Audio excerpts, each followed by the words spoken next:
Welcome to another episode of Tomes and Tunes. I am your host, Arielle Silver. I am broadcasting from my little she shed in my Los Angeles backyard, and every week I invite a different guest songwriter from somewhere around the world to join me on the show so that we can talk about books and swap some songs and, who knows what else we talk about. It's all over the map, just as the songwriters are. We have, in many weeks, talked about creativity and spiritual work and sometimes politics. But of course, this show started at the very beginning of the pandemic. And especially in the first year and many, many weeks of the show, we have talked a little bit about, or maybe a lot a bit, about the pandemic and what's going on in each person's area of wherever they live. As touring artists and live performers, which not all my guests are, but most of them are, our industry has, of course, been incredibly impacted by the pandemic. And, industry aside, artistry aside, just as human beings, we have all been in this together. And so here we are, 2-year mark, right about then, when things went sideways, when the world drastically changed for most of us, if not all of us.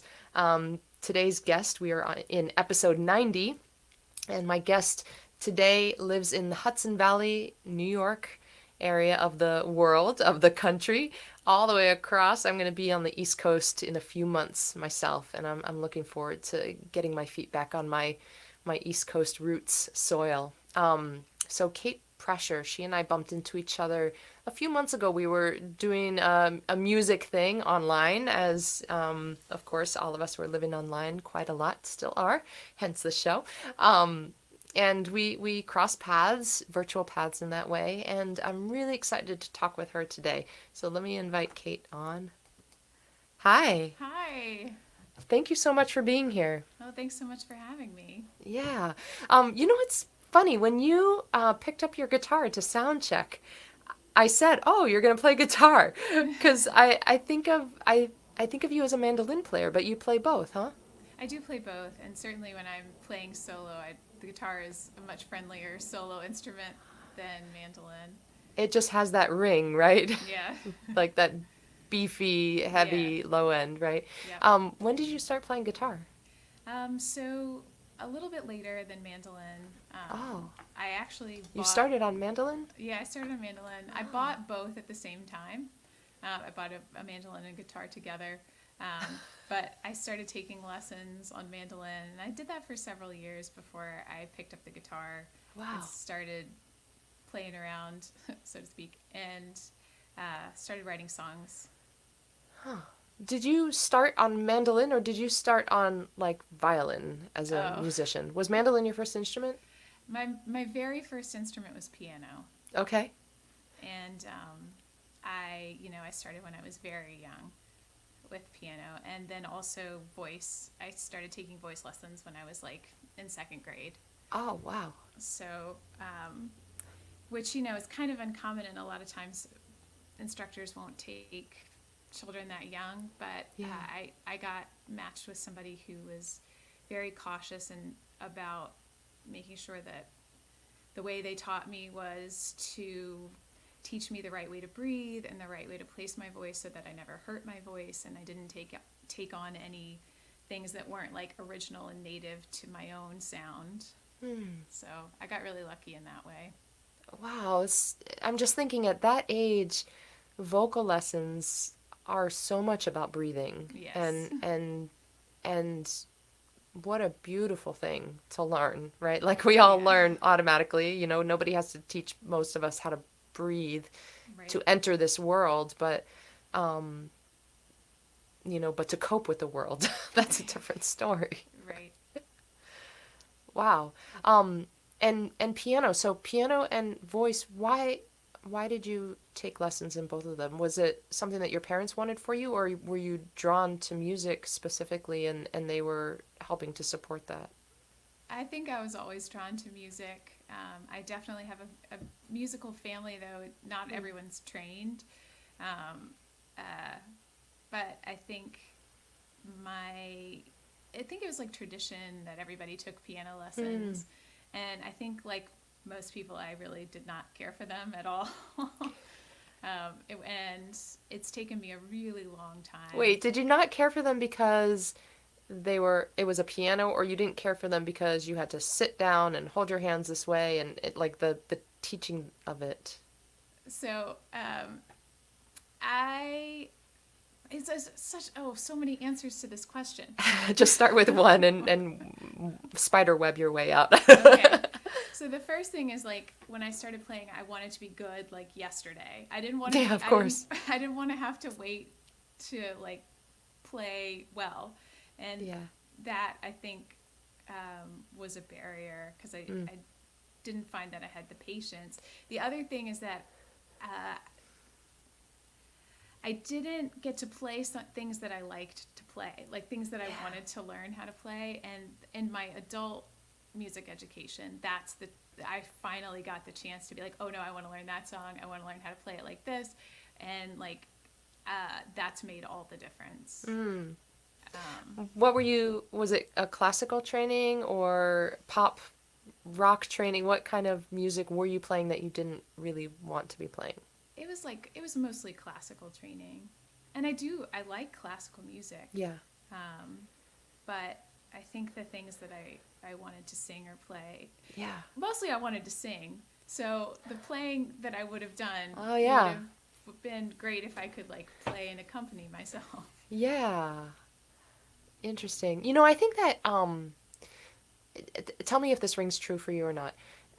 When I was young and taking music lessons, I think what I really wanted, and I couldn't have expressed it back then, but I can say now, I wanted to feel free. I wanted to feel a sense of freedom, and I feel like I'm still chasing that with music. Yeah. Like, there are moments when I feel like that feeling, you know, that just like a bird with wings outstretched and just caught a wind, you know, a breeze and you know, just soaring in that way. And I think when I was young and taking music lessons, it felt more like shackles. Yeah. Absolutely. 100% resonates. Yeah. Yeah. Now, I really wanted to play piano when I was little. That was the thing that I wanted to do, and Did we you play didn't. violin? No. Yes. Well, half and half. In third grade, and this is like maybe the root of tomes and tunes. In third grade, we had the opportunity in my school to learn violin. However, with this caveat, to take the violin lesson, you had to miss reading once a week. And so the beginning of the conflict that there, like I had to choose one or the other. I couldn't do both music and words. I had to leave the books to go to the music, and that just didn't work. So, and also violin does not sound good to, you know, you know, a room full of children learning violin is just, you know, horrible. Yes. So bless all those violin teachers, but I Yes. couldn't stand it. And so I started to stop going to violin and stayed in my reading class and didn't tell my parents until the final concert at the end of the year, when I sat next to them in the audience and they looked at me like, "Why are you not up there?" And I really wanted to play piano. That was the thing. And my mom told me that I could learn piano one day, but we didn't own a piano and we couldn't afford a piano. So I wasn't going to play piano anytime soon. And first, if I wanted to play piano one day, I was going to have to play the clarinet next year because my babysitter played clarinet and would give me private lessons. Okay. Hence began a career as a clarinetist, and that was my instrument all through. I mean, I still have my clarinet at my feet right here. I went to Wow. music school on a clarinet scholarship. I played Wow. clarinet. So, you know, but the only reason I stuck with it for the first 4 years was because I was holding out for piano. And for you, meanwhile, you were getting these piano lessons and you were like, "Urgh." Yeah, you always want what you don't have. Maybe that's true. So how did you come to be in that store that particular day to buy a mandolin and a guitar? Were they having like a 2-for-1 or something were. like what? They Yep, were? That's exactly what happened. No. Yep. You could buy, I mean, these If were you bought a like, mandolin, you got a guitar thrown in for free. yeah. And a spatula and these cutting knives and the cheese grater. Wow. Yeah, these were not high quality instruments, but Yeah. they did, they got me started, and that was good. Wow. Um, yeah. I had, I I went to college in New York City, and I didn't really do music very much. I auditioned for voice lessons and stuff, and it never worked out. So it kind of like the door kind of closed there. Yeah. But then I started going. There used to be this bluegrass jam at a place called, hold on. Oh no, it's flown out of my head. It was an Irish bar in the village, and I would go and stay till like 4 in the morning Oh my gosh. and listen to these listen to Wow. these people play. And it was at a time when like there was a really like bluegrass was starting to be a scene in New York City. So like Chris Thiele would wander in at 2 a.m. and I met my teacher, Michael Daves there, and I mean, just it was like, where has this been all my life? This is a thing I love and I want to learn how to do. Wait, hold on. So were you in college at this time? This was right after I graduated. Okay. I love how when we were like 20, 21, 22, we can say things like, where has this been my whole life? Not realizing that we are at the That's a good beginning point. of our lives. That's a really good point. Like, it was here, and you're just starting. You're in the right place at the right time. Welcome to life. This is a really good point. But it was such a like watching these people freaking kill on their instruments or Yeah. sing so loud without amplification that the bar shook. I mean, it was just wild. Wow. And to be able to say that's the instrument I want to learn, and then go into a lesson and be like, that's the song I want to learn, and get all of the like nuance and the details around that. I mean, it was a life-changing experience, and it was like, oh, this is what music can be. Wow. Oh my gosh, I have the chills. That just sounds beautiful. That sounds beautiful. I don't feel like I'm like racking my brain right now, traveling down all the channels of my past history, like opening up all the file cabinets in my mind to see if I ever had that experience. I haven't found it yet. Haven't found the folder yet. That sounds awesome. I think I've had that experience in very recent times, but in terms of like a foundational experience, no. So how long did you haunt that particular Irish bar, nameless Irish bar? I'm so mad that I can't remember what it's You're called. you're gonna message me after the show. I got it. It's closed now. It closed, I think, like 5 or 6 years after that. So I went as long as I could, and then, then I just couldn't stay up till 4 in the morning anymore. But, Yeah. then when I started teaching, I couldn't stay up so late. Yeah, I see sunrises from the sunrise part, not as a sunset at the end of Right. the day, right? Right. Yeah. So did you ever perform at that place, or did you go, you found your teacher, you found your inspiration? I don't think I ever did. That's crazy now that you asked me that. No, I would just go and listen because I wasn't playing yet. I didn't feel like I belonged there yet. And like the first time I did go to a jam and get up and play with people, like that was What was that like? it's like, I can't believe this is the thing. Like I used to sit in the audience and now I'm participating. Like what magic has occurred in my story that now I get to stand on this side. Oh my gosh, I love that you used the word participate just now, because I saw that in my mind, going from being an audience member your whole life, and then crossing that barrier, crossing the lip of the stage, and being inside the music, not just a witness to it. Yeah. Listening to it. But when you're listening like that, when you're inside of music, just like when you're writing and you're inside, you're a writer and you're inside of writing, you hear music differently than you do Mm. when you're just on the outside listening to it, right? Yep. That's awesome. And it's funny because we don't even, I mean, it was just the next logical step, right? Like after Right. all those years of being in the audience and you Right. bought your mandolin and you're 2 for 1, you got the guitar thrown in, you take some lessons, and then it's just the next logical step that now you're participating. Yeah. Yeah.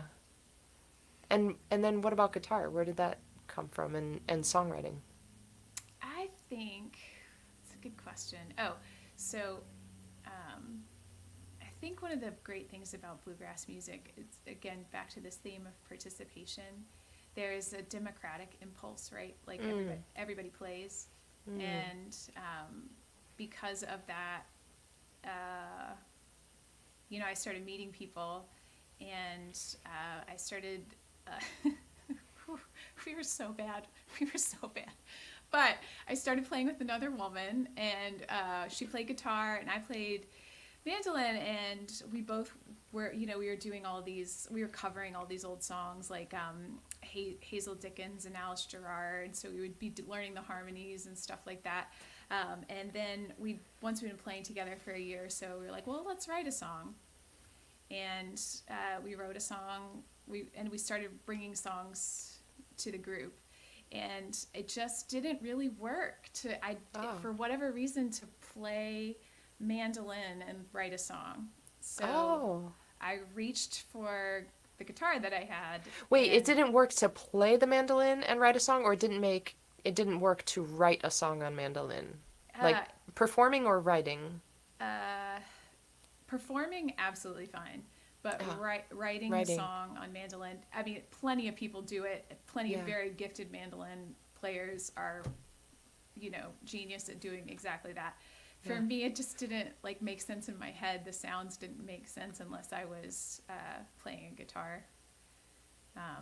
So I'd kind of toggle back and forth. I'd write on the guitar, and then when play we perform, mando. I'd play mandolin. Yeah. This is probably a really good time to hear a song. What a lovely segue. Okay. What are you gonna play for us? So I'll start with the sad one. Okay. I don't know. I've heard the sad ones are the easiest ones to write. I certainly love writing sad songs. And this song is actually gonna be coming out tomorrow on streaming platforms. It's called City of Ghosts.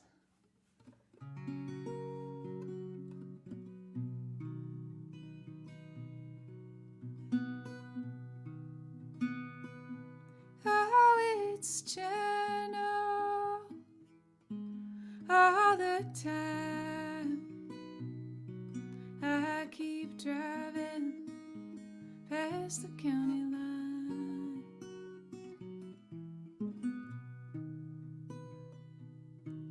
With your dark hair hanging down, and my fingers get wrapped around.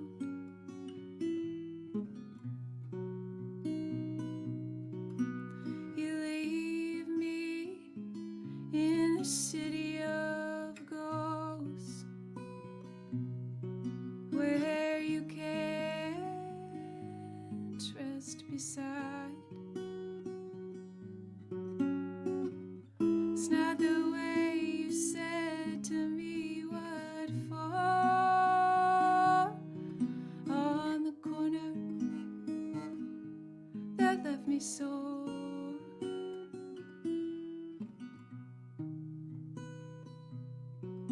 All the day I wanted you, and the night it just fell through. And December behind the parking lot, oh, you buried our lover's knot.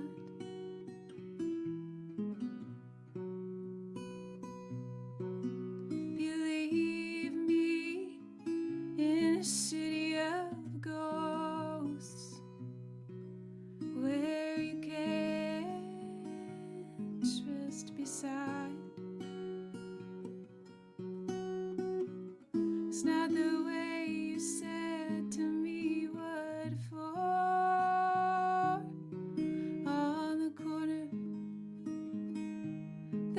me so.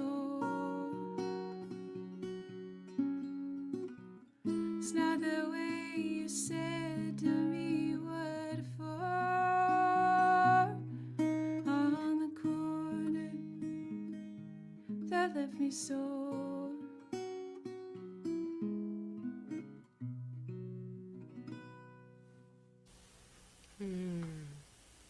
Beautiful. Thank you. Yeah. So that song is coming out as a single tomorrow. You That's play guitar, you sing on it. Do you also play mandolin on the recording? There's no mandolin on this one. It's it. There's two guitars and pedal steel and fiddle and bowed bass. So it's got this really like luscious string thing happening underneath the melody. It's really lovely. I can't wait. If I do say so myself. You can. You certainly. You are one of the few people at this point who has heard it, and tomorrow that's going to change. Where's the seed of that song?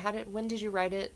What was the starting, like, can you put yourself back into the very starting point? Where did that song begin?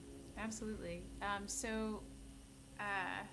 I am a big walker, and I would walk home from school and just walk all over the city. I lived in New York City for almost 20 years, and it was funny that this was in the pandemic when everything had changed, and I was thinking about that experience of walking by a place that isn't the same anymore, but you have memories there. So you would remember a certain person because you walked by a particular corner, or you remember a certain thing that happened to you that was important on in that particular spot or in that particular restaurant, and how those things, when you're in a difficult place, can feel like being visited by ghosts. And that phrase, "City of Ghosts," popped into my head, and I kind of built it out from there. Yeah, I like that idea. It's haunting and also beautiful. I was reading the New York Times today. I think it was on the front page. It's hard to tell what the front page is now. Is it my front page? Is it everybody's front page? We all with our individually catered news. But anyway, I was reading today, and there was a timeline of New York City in the pandemic. And it is the first time that I've ever turned away from a news article because inside me I was feeling this rising fear, like this is too powerful and too terrifying to read, even though I know that it's now past history. It reminded me of there's an author, Jose Saramago, and he has a book called Blindness, which it's the only book I have ever not been able to finish because I was purely terrified. I was hiding under the covers. This is like a full adult, fully adult in my bedroom reading the book with the covers pulled up over my head and just like half, like reading with like one eye open, one eye closed. And this was before the pandemic, but it was about a pandemic. And, in this particular book, and I'm on one hand, I'm sad that I can't tell you what happens in the second half of the book, and then I've tried a few times. I'm just never going to finish it. But in this book, there's some kind of epidemic of blindness that occurs. And people are quarantined because they're trying to contain this, this thing. And when I was reading the article this morning, it was like, March 10th, this happened. I think March 10th was maybe the first death from COVID in New York City. March, 10 days later, 100 deaths. 20 days after that, 1,000. And it was just like reading that timeline, and there were other items in the timeline, but I was reading the reports as it was happening. Here I'm living in Los Angeles. We have more space here. It's not a vertical city for the most part, and Manhattan and New York City, in its entirety, it's such a vertical city. where lives are lived, in such a small mileage, Yeah. um, that I think that until I read that piece today, even though I was reading it as it was happening 2 years ago, I don't think it was until today that I could really allow myself to take in what that was like. Mm. And you were living in Brooklyn at the time, is that right? Yeah. That's right. Um, what did you do at the beginning of the pandemic? Your school, you were teaching in a school, it closed? It closed. We were fully remote from March till June of that year. Did you, like, what was your living situation? Were you living in a house? Were you living in an apartment? So, Did you leave? Like, were you afraid of leaving your front door? What was the situation? my husband and I were very, very lucky. We were able to leave for the first Oh, that's right. March through August, and so we kind of locked up our apartment and hope for the best. Yeah. And then we came back at the end of August. So there are so many heroes that stayed, Yeah. and we weren't that far away, and we were certainly watching everything like everybody else was. And even when we came back, there was still so much like fear around subways, around Yeah. and I was teaching like in a classroom, and going back to that was Yeah. a big challenge. I mean, in some ways I was thrilled to see my students' faces, even if they were masked. Yeah. But What another, what age were they, the students? so at that time they were third graders, so Okay. 8 and 9 years old. And I think in some ways they were having an easier time with it because they don't know how the world works. They weren't changing their perceptions of what should be. They were just told, okay, got to wear this mask now, and they're like, okay.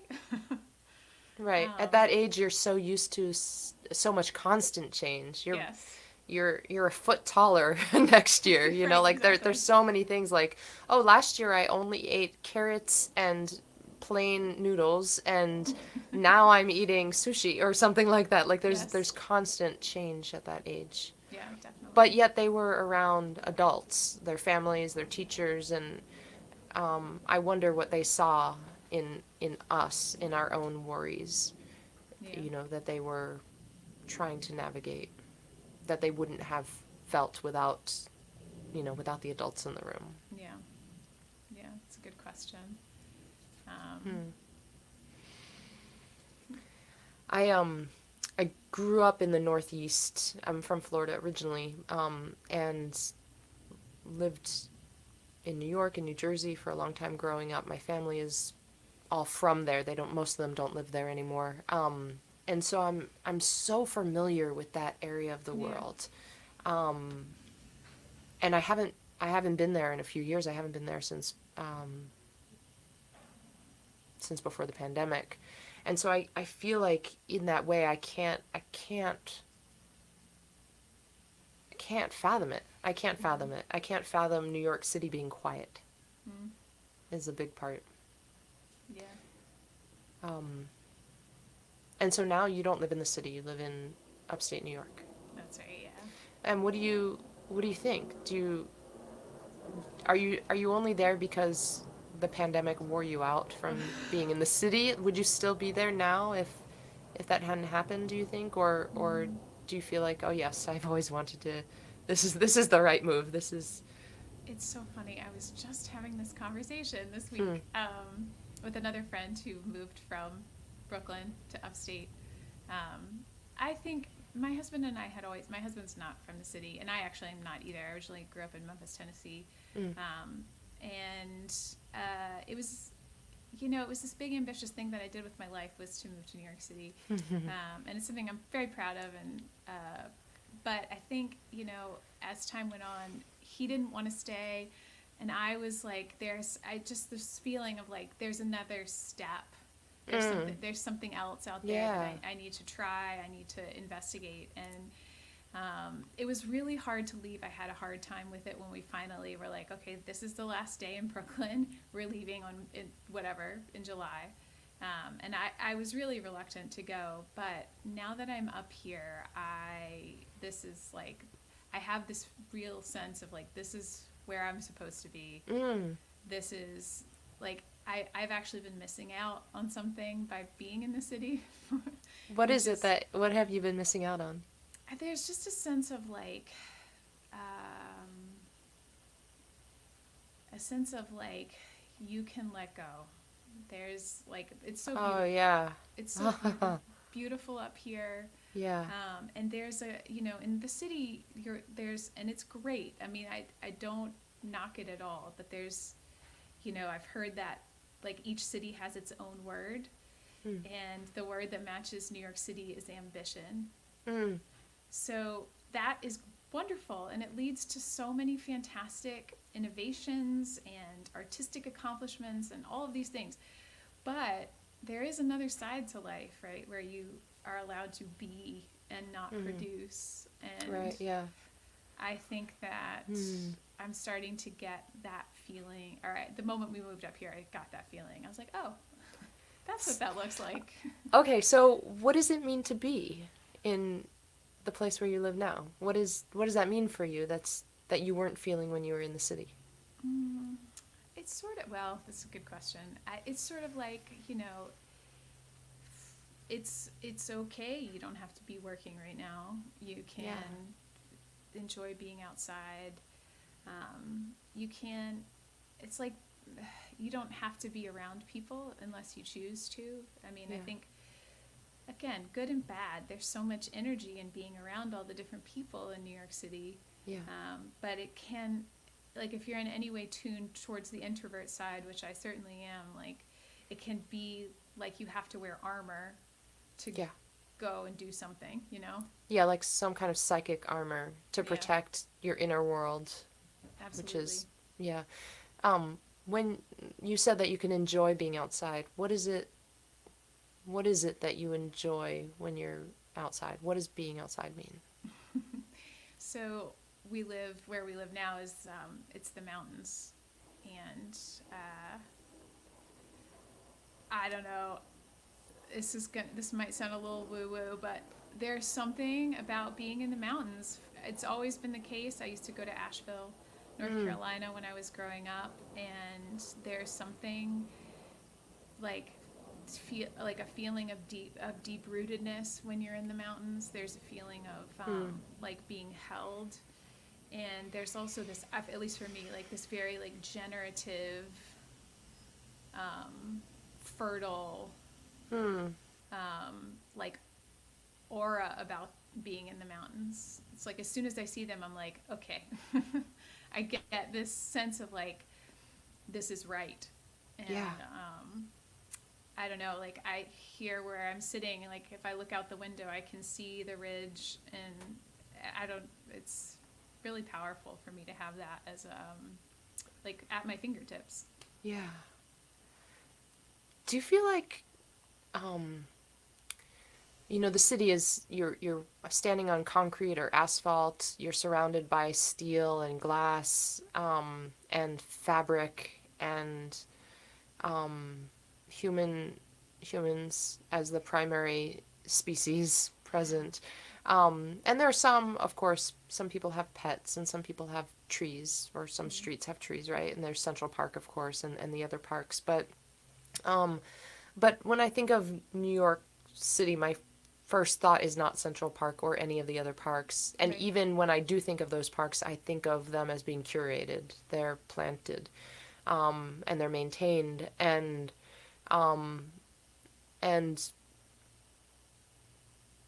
when you're out in the mountains or in a place that is not the city, you said deep roots, and when you said that, I'm picturing Asheville, North Carolina. I'm picturing Tennessee. I've lived in both North Carolina and Tennessee, and I'm picturing upstate New York, where I also lived for a little while. And when you were naming those places, I was thinking, and then you said the roots, and I'm thinking, yeah, like there are roots, like there's forests, there's all of the species that live within the forests and that cross through the human populated areas to other areas of forest. And that makes sense that you would feel this sense of deep rootedness in a place like that, because there are literally deep roots. Like you're almost being held between the roots and the canopy, you know, and you're not the largest thing there, and you're not the smallest thing there. Whereas in New York City, the largest thing is human made. Like everything is human made, right? Yep. Oh, thank you for that. One more question before I ask you about the book that you're reading. Okay. You said that it was a great accomplishment. You're very proud of the accomplishment of having moved to New York City, which is defined by the word ambition. And why did you want to move to New York City when you were growing up in Tennessee? It came to me, that desire came to me much later, like when I was starting to think about college and careers. And I originally moved because I wanted to do theater. And my undergrad was in theater. I went to Barnard, and quickly understood that was not the right path for me. Was it because of the theater or because of the actors? You don't have to answer that question. I have many wonderful friends who are actors. But I can't hustle like actors have to. It's just not in my personal makeup. And, I don't know. So moving to New York, going to Barnard, all of those things were very, they were different. This isn't coming from Memphis, Tennessee. Like, most people didn't go that far away, didn't go to New York City, and I was proud of taking on the challenge, and still am. I'm still proud of that. And it opened a lot of doors that I don't think ever would have been opened if I didn't do that. Plus, you got the Irish bar, right? Which I remembered is called the Bag It In. That's what okay. It's called. There you go. Awesome. Yeah, I was living in Nashville for a little while, a long time ago, and decided I like to understand the borders and the boundaries of places, and I wanted to drive out to Memphis, and so from Nashville to Memphis, it's a bit of a drive, and it was like cats and dogs rainstorm, like buckets. So it was a white knuckle drive for a lot of it, and I stopped off at a place that you might be familiar with, maybe the Casey Jones Railroad Museum. I've never been there, but I know what you're talking about. I stopped there, and the woman in the gift shop behind the desk, when I walked in, she said, "Now, where are you from?" And I said, "Oh, I'm living in Nashville," but I never know how to answer that question. But basically, I said the East Coast. I've lived in a lot of places, and she was looking at me like wide-eyed, and she said, "Oh my gosh, I grew up, the next town over, and I cried for 3 weeks when I got married and moved over here," and so I can imagine if Memphis is like that too. If a lot of the people that you knew there were like that, they kind of grew up and stayed in the same area, or maybe the town over. For you, moving to a totally different region of the country, really, I mean, it's quite far. It's quite far in mileage, but it's further in culture, right? I think that's completely accurate. Yes. Yeah. Okay, Kate, it's Tomes and Tunes, so I have to ask you, what have you been reading? What do you like to read? Well, I'm definitely a big fiction reader, and I just finished a book by Ann Patchett. Yay. I'm a huge fan of hers. Started with Bel Canto a million years ago when I read The Dutch House over quarantine, and this one actually I found in a used bookstore nearby, and just because it was hers, I pulled it out. It's called State of Wonder. Oh yeah, I've been wanting to read it. Is that the one about Brazil? It is. Yes. Elizabeth Gilbert has mentioned this book as the book that Ann Patchett wrote, that Elizabeth Gilbert, they were very, very similar plots. Elizabeth Gilbert never wrote the book that had this plot idea in it, but Ann Patchett did write this book and publish Uh-huh. this book, and those two things happened completely independently. They didn't know that about each other, and then they met and realized it. Yeah. So tell me about State of Wonder. So I feel like most of Ann Patchett's work is grounded very much in reality. There are extreme circumstances to be sure, but they are things that could happen. And this one I think is the farthest she ever goes towards. It's like fantasy or science fiction. Uh-huh. There's definitely an element of that. So there's a woman who works for a pharmaceutical company, and her colleague disappears in the Amazon. The reason he's in the Amazon is that there is this woman, Dr. Swenson, who is researching a fertility drug amongst native peoples down there. And I don't want to explain too much because there's sort of this reveal that happens as the book goes on. Like, is it real? Is it not real? And it is, I don't know. It's really beautiful. There's a scene. She makes it to the Amazon. She's on the river. She's terrified. It's never clear that it's like you don't expect her to make the decision to go into the jungle. You expect her to get back on the plane and fly back to Minnesota, but she finds herself on this raft in the middle of the Amazon with Dr. Swenson and a young native boy that they've named Easter. And it's like night, and she's terrified. And can I share this? Please, section yes, with you? yes, do it. And I Okay. just want to say that Justine Murdy, who's watching, she said that she just read about that idea transfer between Liz Gilbert and Ann Patchett. So, yeah, Justine.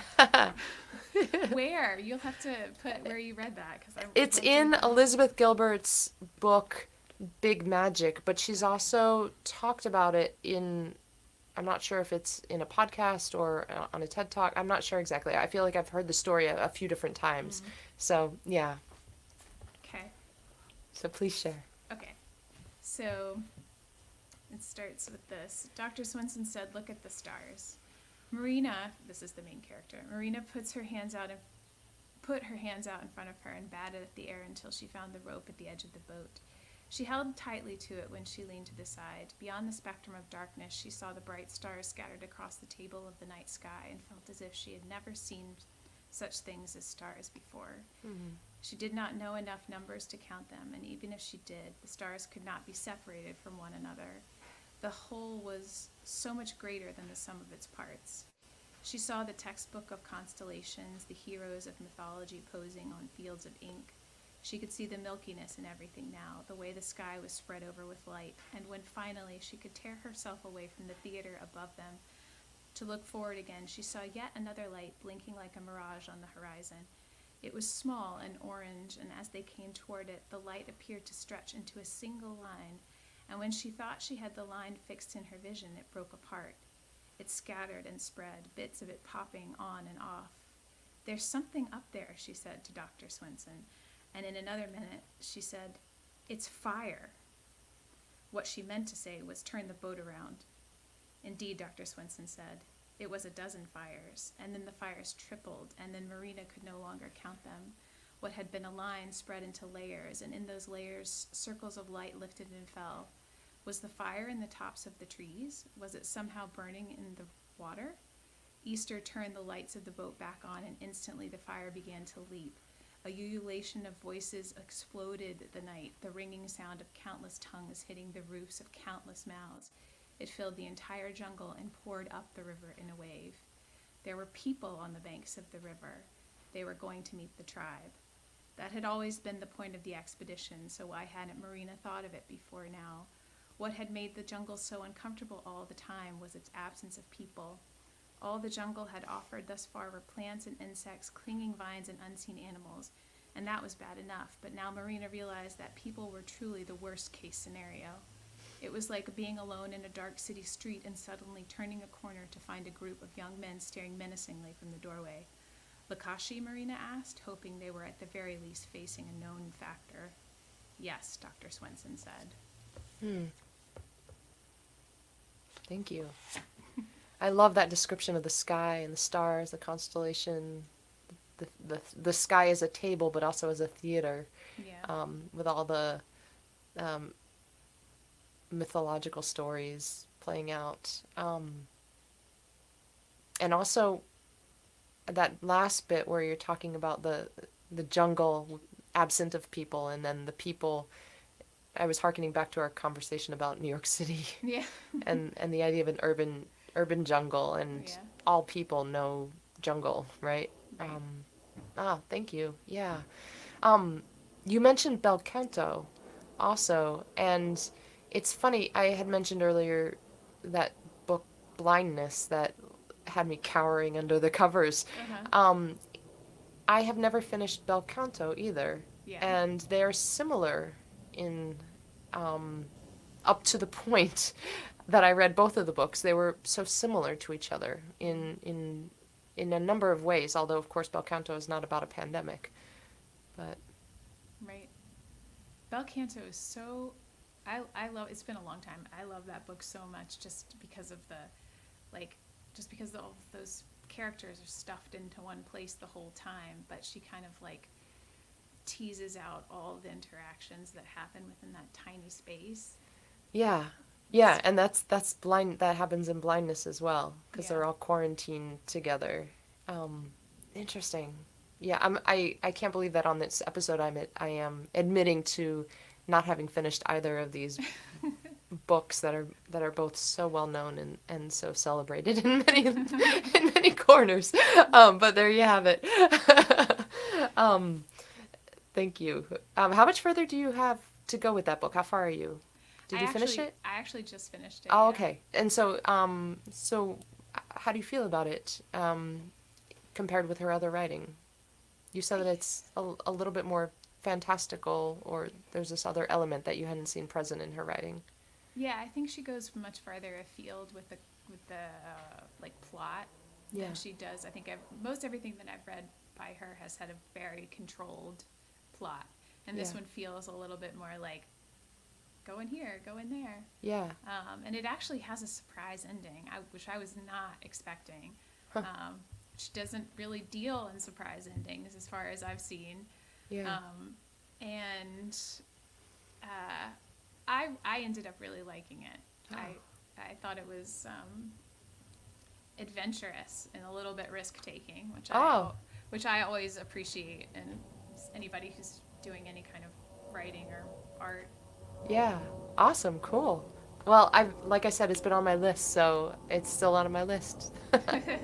um, I've been reading. I'm a slow reader in general, and I read multiple things at the same time, and I feel like I've broken some kind of personal record with how long it's taking me to read this book that's just about 200 pages. But I've been reading Rebecca Solnit's A Field Guide to Getting Lost since December. Um, and I think that the speed at which I'm taking it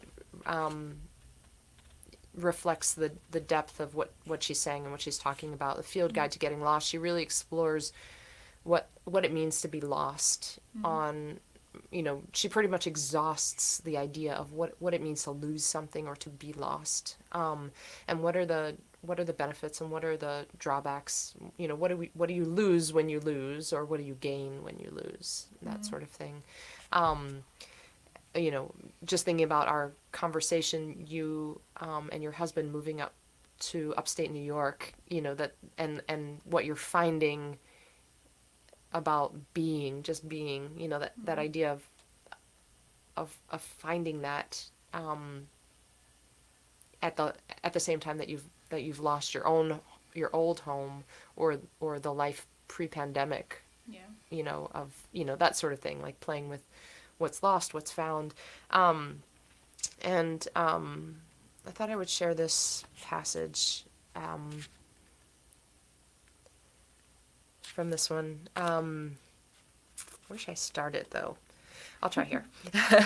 To imagine that you know. So she's talking about maps and the old cartographers' maps and terra incognita that spreads across the unmarked expanses of these maps, and what was known and how what was not known was depicted on these old maps. And so here she says, to imagine that you know, to populate the unknown with projections is very different from knowing that you don't.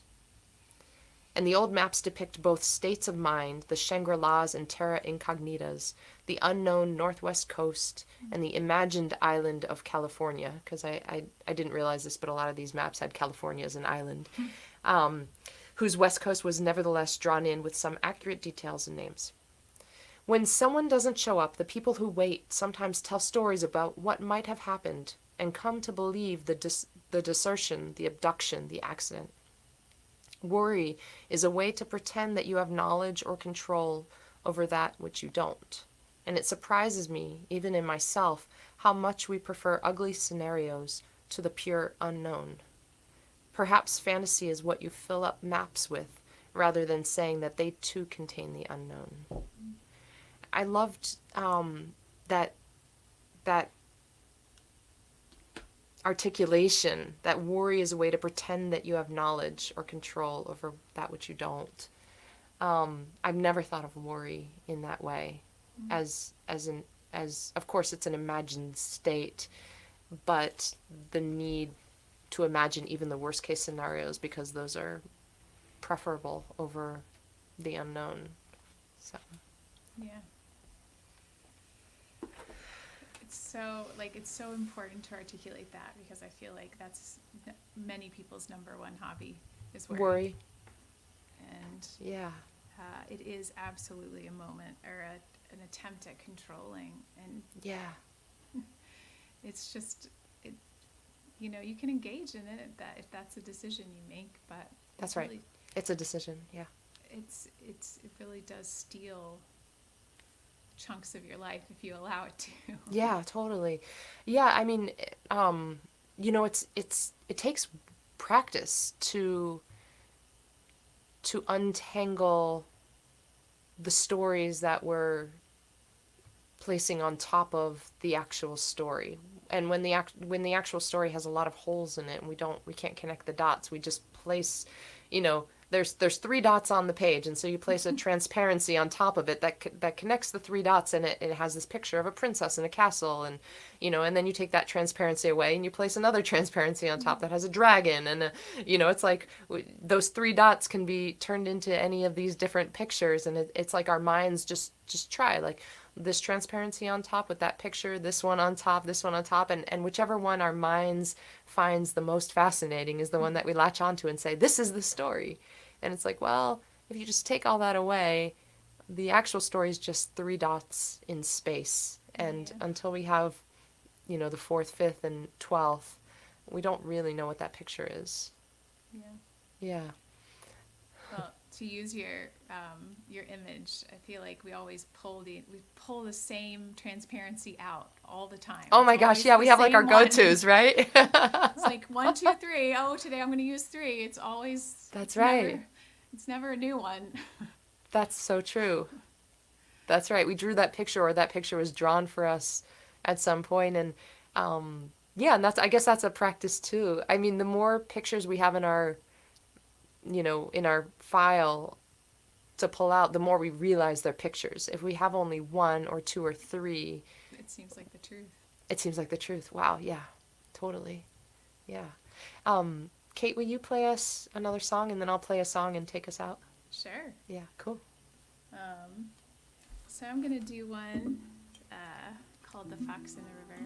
Oh, yay. This was your new single. This is the single that's actually out versus City of Ghosts, which is coming out tomorrow. Yeah.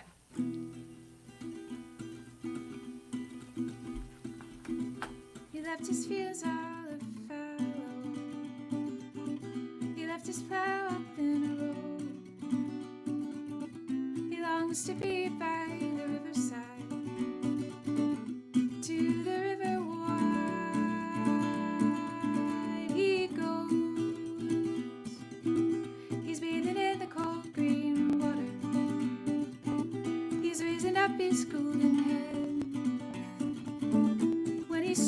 place there is standing, foxy sly,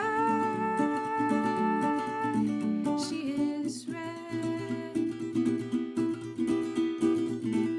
Thinks she calls him from the river, and he's crossing to the shore. When he climbs upon the other side, he is a creature no more. With red hair falling all around her, and her eyes as clear as glass, takes the lady in his arms there. He lays her down upon the grass, and he will be her own true lover. Come the rain and come the storm, though the hills above may tremble, he is held asleep and warm. Now the sweat is on him nightly, and his skin is pale and wan. He longs to be by the riverside, where he recalls her hair undone. But the lady, she is hiding, for he lost her on his way. In the dark he hears her crying, she calls into the light of day.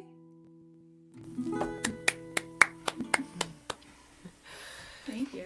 The Fox and the River, side A.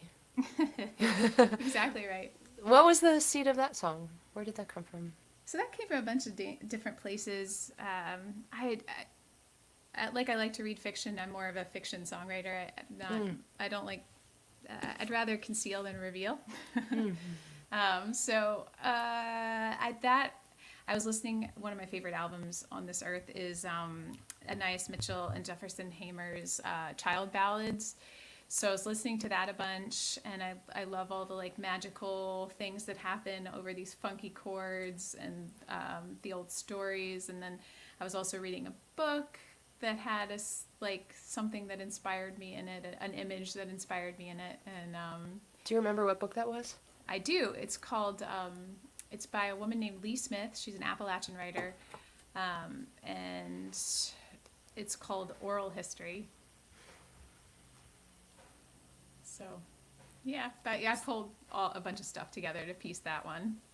So it was a lot of imagery and tonalities, I guess, Yeah, for the absolutely. album. Yeah. Yeah. Thank you. I'll take us out on this song. You and I were talking behind the scenes and a little bit in this show about the fact that we're here at the second year anniversary of the beginning of the pandemic.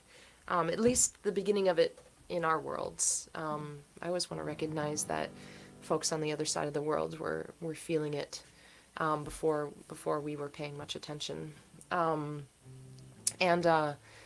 now, of course, here at the beginning of the third year of this global health crisis, of course, a lot of our attention is right now, I think for a lot of people, being turned to Ukraine and what's happening and or brewing from the events that are happening in Eastern Europe. And this is I think this was actually the first song. I told you in the green room before we went live that as soon as the pandemic hit, I stopped writing songs for the rest of 2020. In fact, I wrote, I feel like I wrote a lot of emails. I wrote a lot of lesson plans. I wrote a lot of, things like that. But I didn't write any stories, essays, or songs during that time until the calendar flipped. There was something about the year changing into 2021 that I felt like I could finally kind of, I felt like I had had enough time to sort of catch up with myself a little bit, to process what we had been going through. And I think this was the first song that I wrote at that time. And I'm thinking now that it to me is, I think in light of what's happening in Ukraine right now, this song I had thought of as specifically pandemic oriented, and yet now in light of this other thing, I'm realizing that it's got I think a wider lens for me. So it's called Asteroids and Chaos.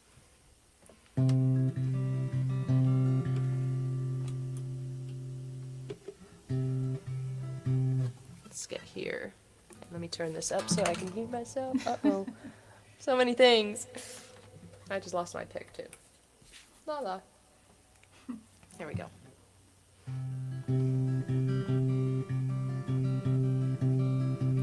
An asteroid is coming. I read it in a magazine. It's gonna come incredibly close. Tall as the Empire State Building, chaos on the doorstep. I tell you we should hide, stockpile jars of jelly. Clean the sleeping bag, stock up on wine. You say this could be our big chance. Hot glue and cardboard boxes. Together we can build a rocket. And we can launch a rocket to the sky. Or we can dig a cellar to hide in. Maybe we just strike a balance, unroll the hammock, hold each other through the panic. Maybe it's a prophet with a prize. Hark the herald angels singing when the rocket of the cosmos sways us. Love will save us from asteroids and chaos. Asteroids and chaos. The pasta shelves are empty. There's panic on the news. I'm crying in the front yard, thinking about everything we'll lose. I hear music from the house. You swing the windows open wide, raise two crystal glasses. Say today you're pouring the good wine. You say if this is our last dance, then let's not waste a minute. If I get one wish, baby, you're it. Then we can launch a rocket to the sky. Or we can dig a cellar to hide in. Maybe we just strike a balance, unroll the hammock, hold each other through the panic. Maybe it's a prophet with a prize. Hark the herald angels singing when the rocket of the cosmos sways us. Love will save us from asteroids and chaos. And while we're alone together, I know what might make us feel better. And while we're alone together, I know what might make us feel better. We can launch a rocket to the sky, or we can dig a cellar to hide in. Maybe we just strike a balance, unroll the hammock, hold each other through the panic. Maybe it's a prophet with a prize. Hark the herald angels singing when the rocket of the cosmos sways us. Love will save us from asteroids and chaos. Asteroids and chaos. Asteroids and chaos.